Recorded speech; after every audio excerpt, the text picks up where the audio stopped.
take one. Hold up, let's see the board. Just hold it up a little bit, hold it up a little bit. Okay, number one, take one and then snap it. Number one. Number one. I just said it. Yeah, okay, go ahead and do it again. Okay. Number one. Take one. Take one. Very good. Now you take the microphone and I take the board. Are you going to sing a song? Yeah. What song are you going to sing? I'm going to sing Money, Money, Money, Money. Money. Money, money, money. I work all day, I work all night, I pay the bills I have to pay. Ain't it sad? And still never seems to be a single penny left for me. That's too bad. And in my dreams, I have a plan. If I got me a wealthy man.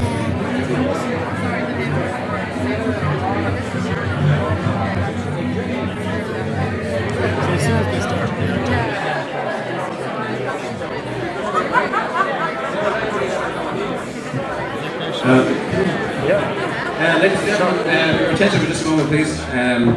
We'd like to welcome you all to Inchicore on Track's inaugural concert at the Inchicore Sports and Social Club, which will be, if the gig goes well, it'll be known as the ISSC, hopefully.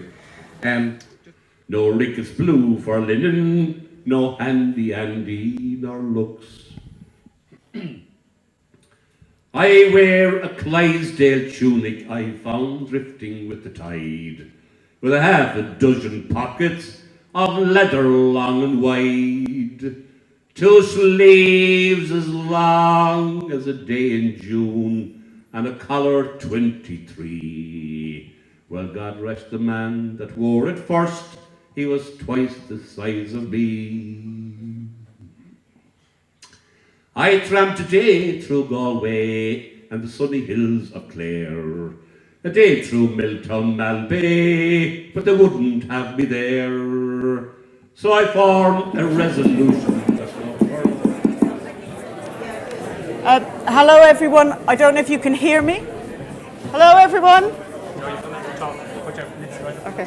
Hello everyone? You can hear me, right.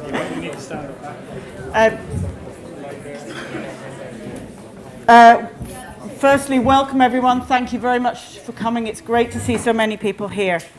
My name's Jo Homewood. I'm the chair of the Residents Association and I live in St George's Villas. And I just want to kick off the meeting by just making just a very short statement, well hopefully not too long, of our experiences to date. The first direct contact that Irish Rail had with any resident of this estate, as far as we're aware, was when a phone call was made to a George's Villas resident, who is my neighbour Kay, on Thursday the 16th, that's a week past Thursday, asking for a meeting that day. We met with 2 representatives of Irish Rail a few hours later for what we thought was to be a meeting to discuss the impact of tunnelling underneath our houses.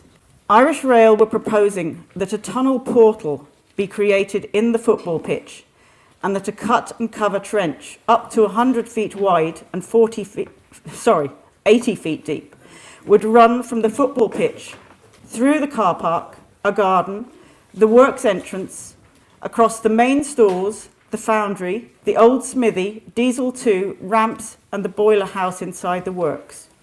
We were shocked. It seems the whole plan has been formulated in such a way that it maximises the disruption to the residents who are here and minimises the disruption to CIE and maximises the potential ground that they have left for redevelopment after the work is finished. I've been living here now since 1974 and in all my life it's the worst thing I've ever come across. You know, that a crowd of shites, excuse the language, would have the audacity to come in here and impose this on us. How dare they? How dare they?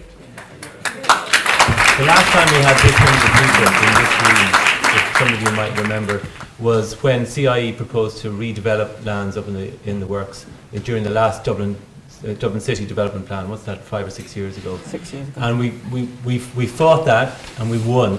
We won a stunning victory, and thanks to the councillors who those of you who are here tonight and who voted the right way back then. And we can win this one too. However, what we didn't do quite so well, I think, is we were good at what we were against, but we weren't quite so good about what we were for. And I think that's why Eamon has raised a very good question. What kind of community do we want? I mean, I think a lot of people have been pointing out that there is development coming one way or another, and I think John is right. We need to get our own plan for the area together and get in there as quick as we can. And, but I just think the lack of consultation, the fact they didn't even tell us anything about it, I think is just awful.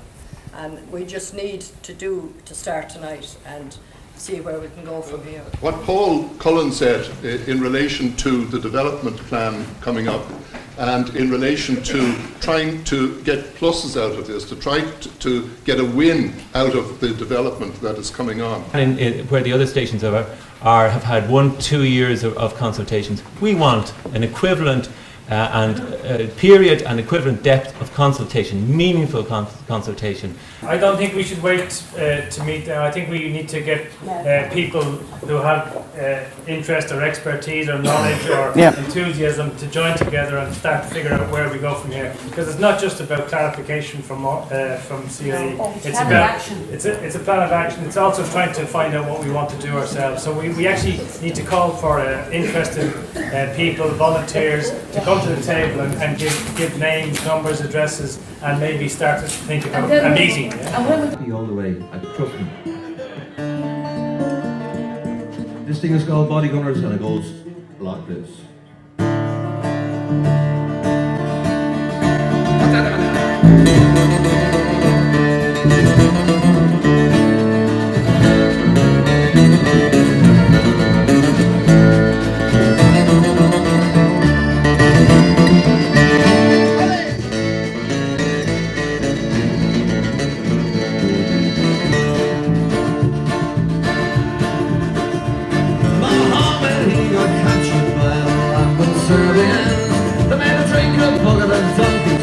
They took him out and shot him while his wife and kids looked on.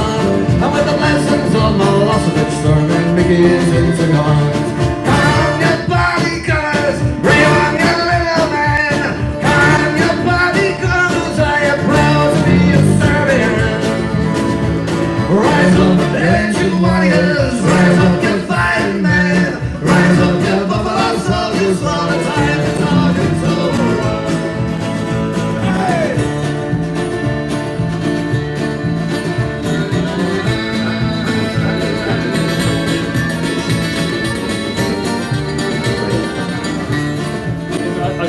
Put my cards a bit on the table.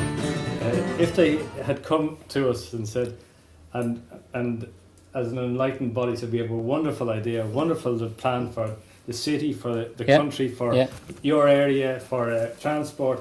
It's going to be a little bit of pain, but it's a fantastic development, and it's going to enhance everything. Yeah, I know. And we'd say, hello, let's talk. But what they've come is giving us, drip feeding us information, not giving us anything, and I think that for me is a real problem with the whole process. They're not being transparent. I actually think that given that they're supposed to conduct what passes for an EIS, if they don't have the detail before they go for the railway order, then if they may do it very late in the day, and then we may find out that we don't get information until it's damn near too late to do anything about it. But the fact is that if their EIS doesn't have stated impacts in it, then the Board Panola is going to find it very hard to say yes. I know as a railway company they don't need to have a vision and plans, but I think there must be some sort of a mechanism of bringing that into its impact, because they can't just say we have put a railway there and we are not taking into account what impact it has whatsoever.